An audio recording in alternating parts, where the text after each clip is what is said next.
Moja ya changamoto kubwa inayowakabili vijana kwa hivi sasa ni kwamba wanaishi maisha ya maigizo mengi sana. Niseme kwamba siku hizi kuna mitandao ya kijamii, kuna mambo mengi sana ambayo yapo huko, na mengi sana yameletwa kwa ajili ya sisi kama watu wa Mungu tujipatie maarifa huko, tujichotee maarifa huko ambayo yatatuwezesha kuishi vyema chini ya jua. Lakini inapotokea kwamba yale mambo yanapofanyika, mengi ya mambo yale yaliyoko mitandaoni sio mambo halisia, hayana uhalisia wowote ule na maisha halisi ya watu. Moja ya changamoto kubwa inayowakabili vijana wengi sana kwa hivi sasa ni kuigiza maisha. Wanapenda kuigiza maisha. Ndugu zangu, niseme jambo moja kwamba hata Biblia yenyewe au neno la Mungu kwa upekee wake linazungumza habari ya kuwa waaminifu katika kufanya mambo. Moja ya changamoto kubwa ambayo nimeiona ni vijana wengi kupenda kuigiza maisha. Anataka kuonekana ana hela lakini hana pesa. Anataka kuonekana ni mtu wa daraja la juu wakati maisha yake ni ya chini. Anataka kuonekana kwamba ana uwezo lakini kiuhalisia ni kwamba anahitaji msaada. Na hiyo ndio imekuwa changamoto kubwa sana. Ndugu yangu, nikuulize swali moja kwamba je, unapopiga picha labda unataka kuposti mtandaoni, je, huwa unapiga picha ambayo ni mbaya? Si unachagua katika zile nzuri, the most one, ile ambayo unaona kabisa ni picha ambayo imetulia, iko vizuri zaidi, ndio unayoiposti mtandaoni. Ile video ambayo unaona umefanya vizuri zaidi ndio unayoiposti mtandaoni. Na ndivyo ilivyo mambo ya mitandao. Mambo ya mitandao mara nyingi vitu vinavyoonekana kule ni fake, sio real life, sio maisha halisia. Lakini iwe sehemu tu ya mtu kujifunza na kuona ni kwa namna gani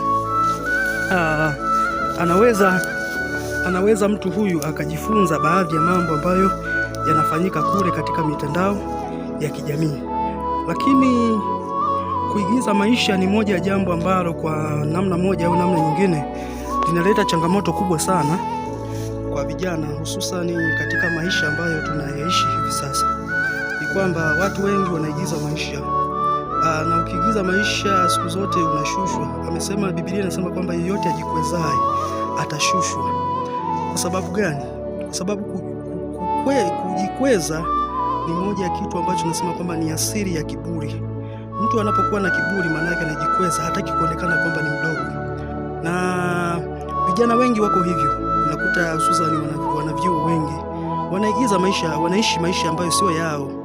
Wengine wamejikuta wamekopa mikopo mingi sana benki kwa ajili ya kuwafurahisha watu tu, kwa ajili ya kuwafurahisha jamaa, kwa ajili ya kuwafurahisha marafiki, lakini sio maisha yao, sio maisha yao. Wanaigiza maisha, hawaishi maisha halisia. Jifunze kuishi maisha halisia. Kwanza yatakupa amani, lakini pia yatakupa faraja, yatakupa furaha, yatakupa amani. Na watu watajua kama muda mwingine unataka msaada, muda mwingine unahitaji msaada, watu watajua kwamba huyu mtu ni kumsaidia kwa sababu hajiwezi katika hili na hili. Kwa wakati mwingine unazizuia fursa ambazo zipo mbele yako, ambazo zimewekwa mbele yako, ambazo watu wangezitoa kwa ajili yako kwa sababu tu ya kufeki maisha, kuigiza maisha ambayo wewe mwenyewe huyaishi, maisha ambayo familia yenu haiyaishi, maisha ambayo jamii yenu haiyaishi.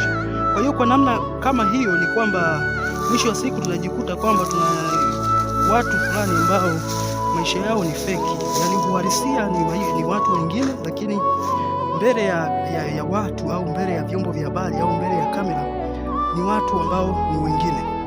Na hii sasa imefanya watu wengi wakose fursa, kwa sababu mtu anapomtazama mtu labda kwa kuna fursa fulani anasema kwa muonekano ule, kwa namna jinsi alivyo, huyu sio mtu wa kazi hizi, huyu mtu sio wa mambo haya.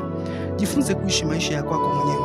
Asilimia kubwa ya Watanzania tunatoka katika familia ambazo mara nyingi ni za kawaida tu, ambazo wala sio kwamba ni ng'ali sana, ni za maisha ya gharama sana. Hapana, ni maisha ya kawaida ambayo wengi wa watu ni wakulima, wengine ni wafugaji, wengine ni wafanyabiashara.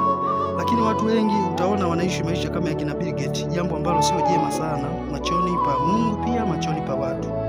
Kwa hiyo niseme tu kwamba jaribu kuishi maisha ambayo ni halisia, ni yako mwenyewe, usifeki maisha. Ukiishi maisha ya kwako tu, unakaribisha fursa, unakaribisha milango ya Mungu, baraka kufunguka juu yako. Kuna mtu mmoja alishawahi kusema kwamba, kuna mhubiri mmoja alishawahi kusema kuna maneno fulani unatumia kwa ajili ya kuboresha mahubiri, lakini sio ya uhalisia. Anaweza akasema kwa mfano, jana nilipokuwa mlimani, lakini hakwenda mlimani, ili jamii inamuona kama ni mtu wa maombi, lakini kumbe yeye hakuwa mlimani, lakini tu anasema kwamba jana nilipokuwa mlimani. Lakini unakutana na mazingira ya watu wengine pia wanazungumza mambo ambayo wakati fulani kweli ni mazuri, yanavuta hisia, lakini sio ya ukweli. Na kama sio ya ukweli, mwisho wa siku Mungu anatazama, naona tu mtu anajikweza. Kwa hiyo jifunze kuishi maisha halisia ya kwako, jifunze kufanya kazi kwa bidii, pata kidogo kile ulichokipata kwa furaha, mrudishie Mungu tukufu na heshima. Usiishi maisha ambayo sio yako, yatakutesa, yatakuumiza, yatakufanya uonekane ya kwamba una kitu wakati huna kitu, yatazuia kupata fursa na maisha tofauti ambayo yanakuwa yanafanyika chini ya jua. Kwa hiyo jifunze, nitaka tu niseme kwamba jifunze kuishi maisha ya kwako.